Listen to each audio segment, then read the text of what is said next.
감사합니다. 애국 동지 여러분, 그리고 당원 동지 여러분, 김수열입니다. 오늘은 제가 제일 마지막 연사입니다.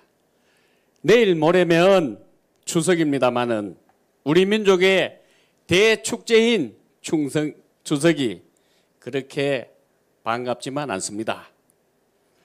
여러분, 오늘 신문을 보신 분들은 미국과 영국, 호주의 안보협력체인 오커스 출범으로 77조 계약이 무산된 프랑스가 뒤통수를 맞았느니 오커스 후폭풍으로 프랑스와 중국이 강력 반발이라는 기사를 보았을 겁니다. 최근 자주 등장하는 유럽의 파이브 아인이 인도태평양 전선의 쿼드니 하는 용어는 모두 미중 패권 전쟁이 갈수록 고조되고 있다는 뜻이기도 합니다. 그런데도 우리는 우물안 깨고리가 되어서 세계사에 유례가 없는 이 앞집산과 변혁으로 시시각각으로 선택을 요구하는 그레이트 게임에는 관심이 없고 오직 정권 유지에 매달리며 북쪽 눈치만 보고 이 나라 이 민족의 사활이 걸린 문제는 누구도 고민하는 흔적이 없습니다. 세계는 지금 눈코 뜰 사이 없이 뛰고 있는데 불과 얼마 전에 탈레반의 아프간 장악은 벌써 잊은 듯합니다. 재갈이 채워진 언론은 국내의 문제를 심도 있게 분석해 내놓기는커녕 이런 정권의 나팔수가 되어 할 일도 하지 않고 보도도 하지 않습니다. 국내로 눈을 돌리면 정말 과간이라 아니할 수 없습니다. 그중 몇 가지만 봅시다. 일산대교 통행료를 10월부터 무료로 해주겠다면서 정당하게 운영하고 있는 국민연금에 대해 우월적 지위를 이용해서 폭리를 취하는 악덕 사채업자라 하던 작자가 성남의 금사래기 땅인 제당용지구에 공공개발로 하게 돼 있는 것을 민간사업으로 바꿔 사업 경험도 없고 사업 자금도 없는 이름도 괴상한 화천대유라는 쥐방울만한 회사를 시행사로 선정해서 상상을 초월하는 사채업자 수준 정도의 천배 만배 폭리를 챙기게 한 의혹이 터졌는데도 오히려 적반하장객의 논리로 변명을 늘어놓아도 묵묵부답인 세상이 되었습니다.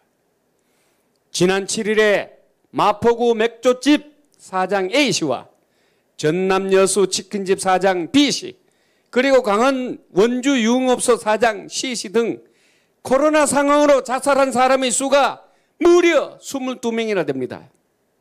죽지 못해 사는 사람들이 피토하는 심정으로 살게 해달라 어성치는 판에 어떤 자들은 끼리끼리 천문학적인 돈을 털도 안 뻗고 헤쳐먹어대고 있으니 사람이 먼저다! 공정을 부르짖던 이 정권 사람들은 과연 사람이 맞습니까? 짐승입니까? 180일 안에 해결해야 할 선고 무효 소송은 자일필 미루다가 법정 시효를 6개월이나 넘기고 그나마 어쩔 수 없이 3개 선고구만 재검표를 했는데도 아무리 상식적으로 이해하려고 해도 통계적 확률적으로 나타날 수 없는 증거와 투표용지 등 부정투표 증거가 너무도 많았는데도 언론은 이를 보도조차 하지 않아서 국민의 알 권리를 침해했습니다. 기독자유 통일당의 비례대표 재검표가 지난 6일 시작되는데 재검표 주심이 재판 30분 만에 재판은 언제 할지 모른다면서 도망치고 말았습니다. 이를 보고 황교안 후보는 이러한 대법관 무리들을 하이에나 무리라고 선언하기도 했습니다. 내일 모레가 민족적 축제인 추석입니다. 그런데 아직도 박근혜 대통령, 이명박 대통령은 감옥에 그대로 있습니다. 도대체 양심이 있기나 한 것입니까? 대한민국 체제를 탄핵한 이 사건은 반드시 선을 긋고 다음 정권으로 넘어가야 합니다. 이제 이 나라는 국민혁명 이외에는 더 이상 답이 없게 되었습니다. 대선이 170일 정도 남은 지금 우리 대한민국의 명운이 걸린 절체절명의 순간이 다가오고 있습니다.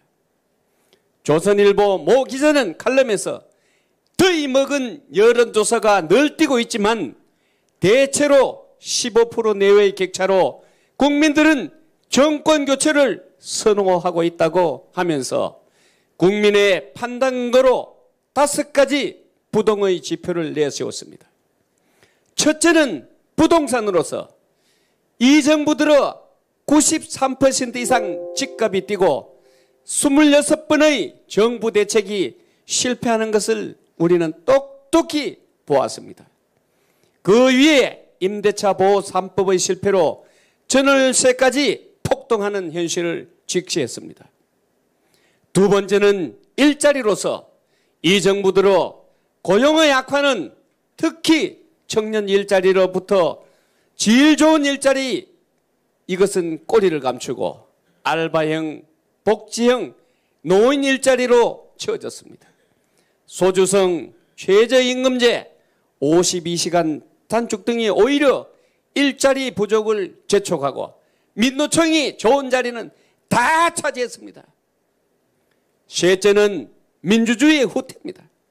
입법 독재는 물론 검수완박과 삼권 분립 후퇴 등을 지켜본 국민들은 이번에는 언론중재법에 대한 판단을 가지고 선거를 하게 되었으며 정권을 반대할 명분이 차고 넘친다고 지적했습니다.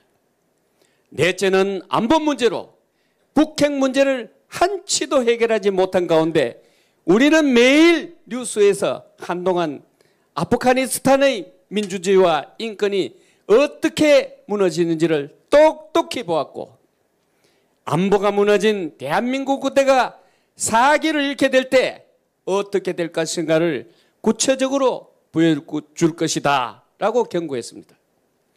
다섯 번째는 민주당과 586 운동권 세력의 무능입니다.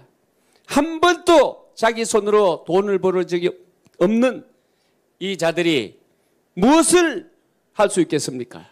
그들이 보여준 위선과 무능이 여실히 드러났고 이제 콩으로 매주를 순다 해도 국민들을 그들의 정의와 계획을 믿지 않게 되었다고 지적했습니다. 맞는 말입니다. 그래서 그러기 위해서는 야당은 정권 교체를 최우선의 가치로 두고 야권 통합을 완성해야 합니다. 여기에 대해서 부정선거는 반드시 규명해야 합니다. 부정선거 규명 없이 다음 대선은 생선가게를 고양이에게 맡긴 거나 똑같은 겁니다. 여기에 역행하는 사람은 누구라도 가차없이 쳐내고 동시에 법치와 공정을 기본 철학으로 과학기술에 기반한 미래 비전으로 국민에게 희망을 주는 정책을 제시해야 합니다. 승리는 다가오는 것이 아니라 우리가 만들어가는 것입니다. 다시 한번 살펴봅시다. 보안법을 폐지한다고 법석을 떠는가 하면 공산화로 가는 주민자치법을 만들고 4.7 재보선 시에 반짝 반성하는 척하던 부동산 문제는 도로 제자리에 돌아갔습니다. 인권에 무너지는 군대를 보며 북한 인권법에는 눈 감는 작태를 우리는 보았습니다. 얼마나 답답한 가슴이 무너져 내렸습니까? 군대가 무너지면 누가 좋아합니까? 입만 열면 미군 철수를 외치는 종북 종중주사파 국회의원 47명을 보십시오.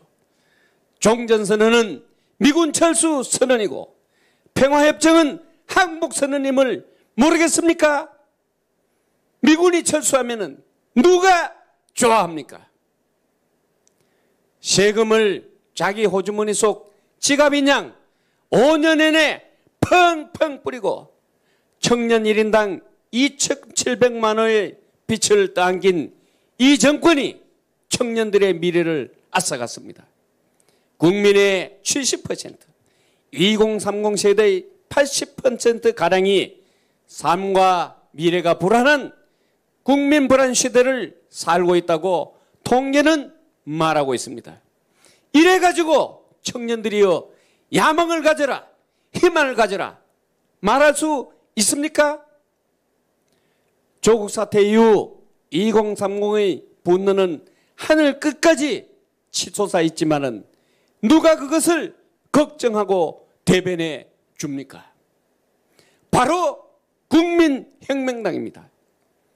12대 정책 공약이 바로 그것입니다. 누구도 할 수 없는, 해낼 수 없는 국민혁명당이 할 수 있는 실천 공약입니다. 더 이상 우리를 대변하지 않는다고 발을 동동 구르지 맙시다. 우리가 왜 이 자리에 있습니까? 우리가 왜 가진 고초를 겪으며 이 나라를 건설했습니까? 이제 살만하는 나라를 만들어 후손에게 물려주나 했더니 도둑이 들어와 차지했습니다. 누가 도둑을 몰아내야 합니까? 우리의 희망인 젊은이들에게 미래를 보장하고 변화를 수용하며 자유의 가치와 그들의 분노를 담아낼 수 있는 국민혁명당만이 그 일을 해내고 있습니다. 우리가 힘을 얻어서 그 일을 완수하기 위해서는 동지 여러분의 뭉쳐진 힘이 절대 필요합니다.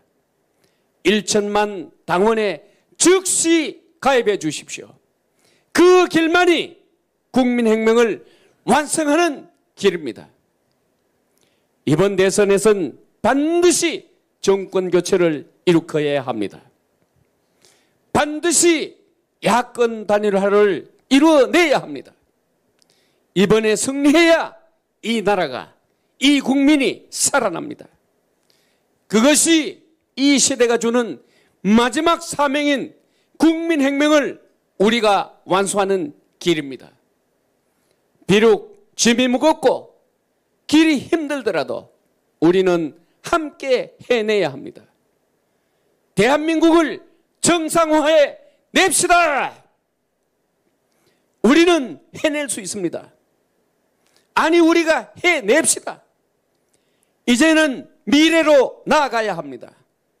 더 넓은 세계로 나아갑시다. 우리 다 같이 승리의 그날까지 다시 한번 다짐합시다. 나가자! 싸우자! 이기자! 감사합니다.